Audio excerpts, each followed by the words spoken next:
Bonjour et bienvenue dans le Flash Info. Mardi dernier, 12 octobre, le président Alassane Ouattara était invité à dîner par son homologue français Emmanuel Macron.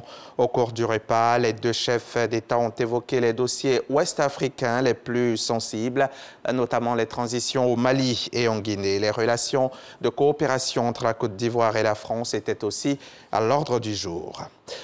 Encore un arrivage de milliers de doses de vaccins pour les populations vivant en Côte d'Ivoire. 124 800 doses de vaccins AstraZeneca ont été réceptionnées hier soir par le ministre de la Santé. Et c'est un don du gouvernement italien pour nous appuyer dans la lutte contre la propagation de la maladie. Théodore Zouzou et Franck Quadio étaient hier à l'aéroport pour l'accueil de cette importante cargaison. L'Italie, à travers l'initiative COVAX, offre 124 800 doses de vaccin AstraZeneca à la Côte d'Ivoire. Le premier du genre dans le cadre des relations bilatérales entre les deux pays depuis l'avènement de la Covid-19. Ces dons témoignent l'amitié et les liens de solidarité entre l'Italie et la Côte d'Ivoire. C'est pour cette raison-là que l'Italie reste engagée à soutenir la Côte d'Ivoire dans les efforts contre la Covid. Recevant cette dose de vaccin AstraZeneca cet après-midi du mercredi 13 octobre, les ministres Kobenan Kwasi Adjoumani, représentant la ministre des Affaires étrangères, et Pierre Demba, de la Santé, de l'Hygiène publique et de la couverture maladie universelle, ont traduit la reconnaissance du gouvernement ivoirien à l'Italie.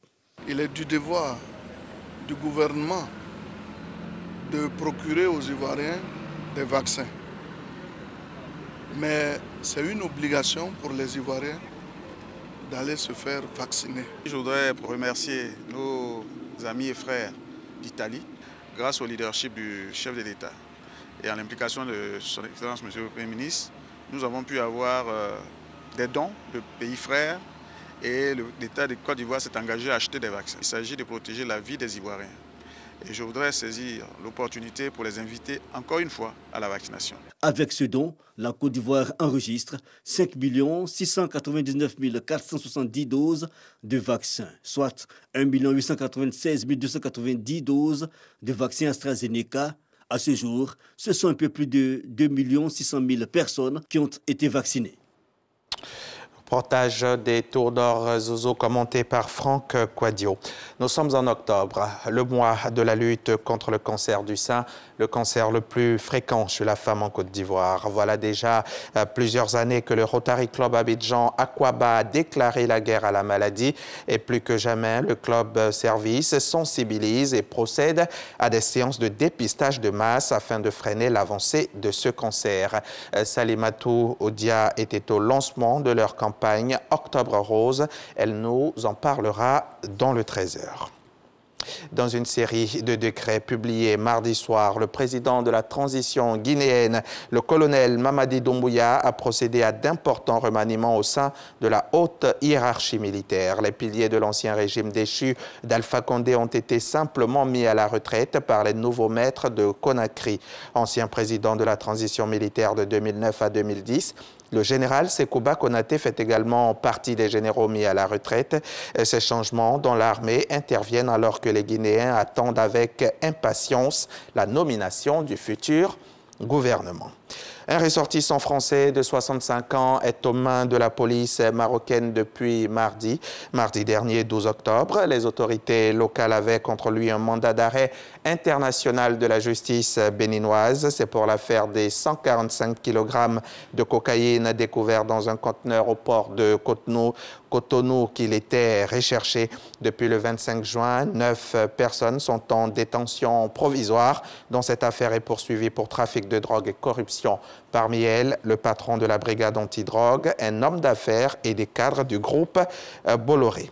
Dans l'affaire de l'assassinat des défenseurs des droits de l'homme Floribert Chebeya et Fidel Bazana en juin 2010 à Kinshasa, le colonel Christian Kenga, emprisonné depuis plus d'1 an, a refusé de comparaître malgré la sommation de la cour. Mais le lieutenant Jacques Mogabo, lui, est passé aux aveux mercredi au cours de l'audience en appel. À la surprise des plaignants, il a avoué avoir participé à ce double meurtre. Pour cette tâche, Jacques Mogabo et ses autres collègues auraient avoir été rémunérés 50 $ chacun, soit à peine 25 000 francs CFA. Sur sa disparition, il annonce avoir été caché par John Numbi dans sa résidence à Lubumbashi.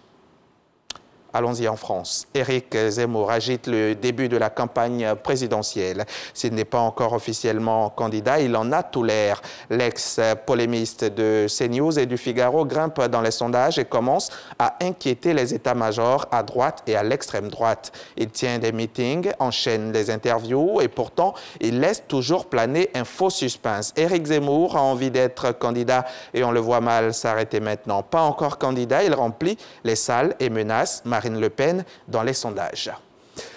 On se retrouve à 13 h pour le point complet de l'actualité.